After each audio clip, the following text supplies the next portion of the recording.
Hello everyone and welcome to this second part. So in first part, what we did is we created a simple Flask application and then we created its Docker file and then we built the Docker image and pushed to the Docker Hub. Now what I will do is I will deploy the same application in Kubernetes cluster. Okay.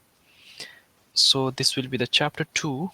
And so before deploying to the Kubernetes, let's first understand the few concepts. Um, I'll just give you a short intro. Pod, deployment, and service. Okay, what is pod?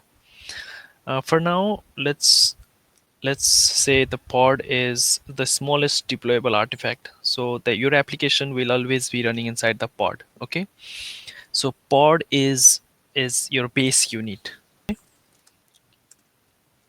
So this is where your application is running. And what is deployment? So you can say this deployment will control the pod. Okay, so it makes sure that certain pods or certain number of pods are running in your cluster. So this always achieves our desired state. What do I mean by desired state is you will define replicas as like 1 or 2 or 3. Okay, so if it says replicas equals to 3, then deployment makes sure there are 3 pods running this application. Okay, there is the service thing.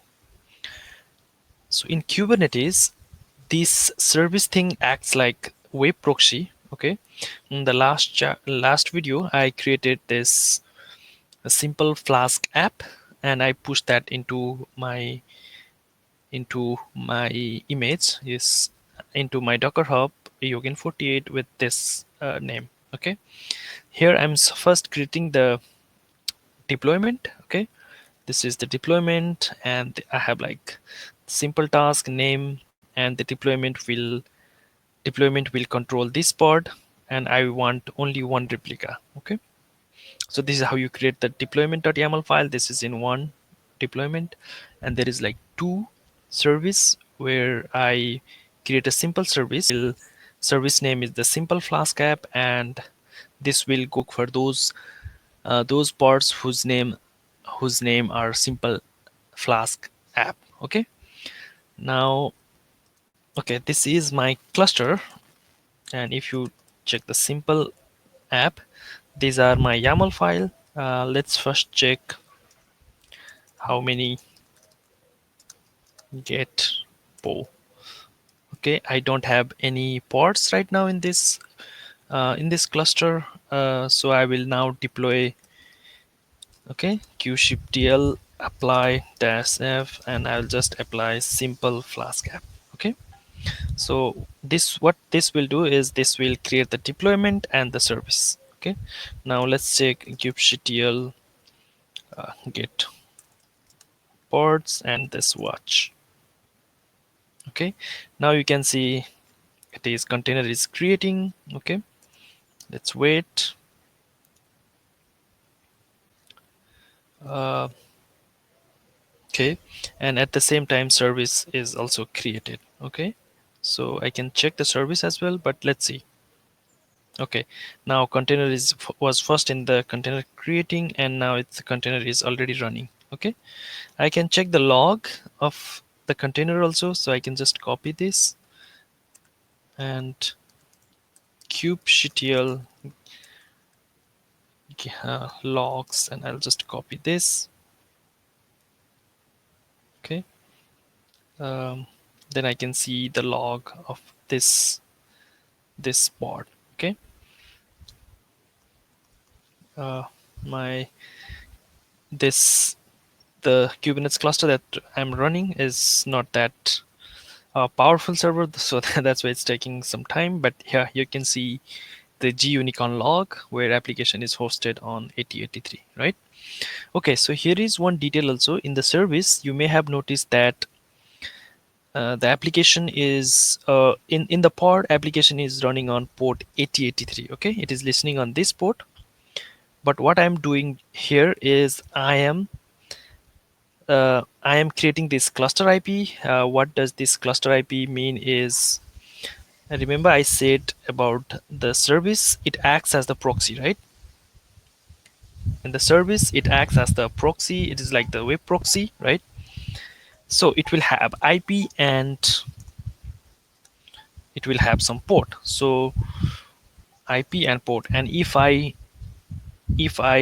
just call this IP and port, right, then I will be redirected to one of the applications. Okay, so here, if I do kubectl get services, then you can see I have this service, and this service is listening on this port. Okay, so it here you may have noticed that I don't need to know about pod.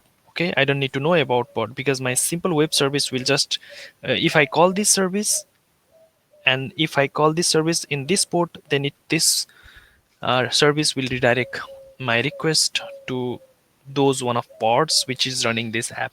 Okay, so let's check.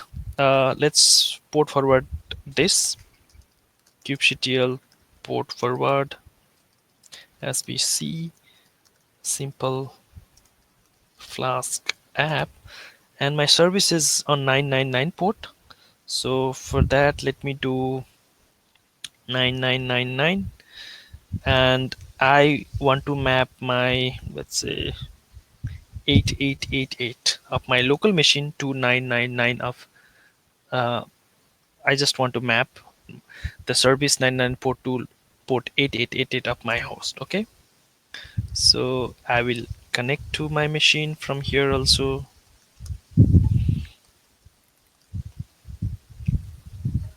Now it's listening. Let's check. I'm doing SSH call localhost 8888. Okay, now if I check, okay, handling connection. Okay, call localhost. Yeah, so you may have, okay, you can see this. Okay, so I'm calling my localhost 8888, and this 8888 is mapped to 999. Okay, of the service Kubernetes service, and the service again redirects my request to 8083 of the port. Okay, so now I can see ports, get deployments. Okay, I have deployments. I can just describe this deployment. So kubectl describe deployment and do like this. If you check here, this is the deployment, and this is this controls this pod, this app. Okay, and this app has this. Okay, so you will know more about the uh, pod. Okay, now if kubectl get SBC, you can already get that. So now I only have one pod, so I want to increase. Okay, so then what I have to do is I have to go to to I have to go to simple, and I'll just go to the deployment. I want to increase this replicas to 2. Okay, I'll just do 2, and then I will just apply it as f simple flask, and then I will just do one dot deployment. Okay, so this has reconfigured kubectl and get po, and let's in watch mode. Here you can see this container is creating, and I already have this one instance running, and now it is adding another one. It might take some time. Yeah, now you can see I have two pods running, right? So okay, so this is how you can control with the deployment. You can make sure the pods are running, because our desired state was 2, so it increased the 1, right?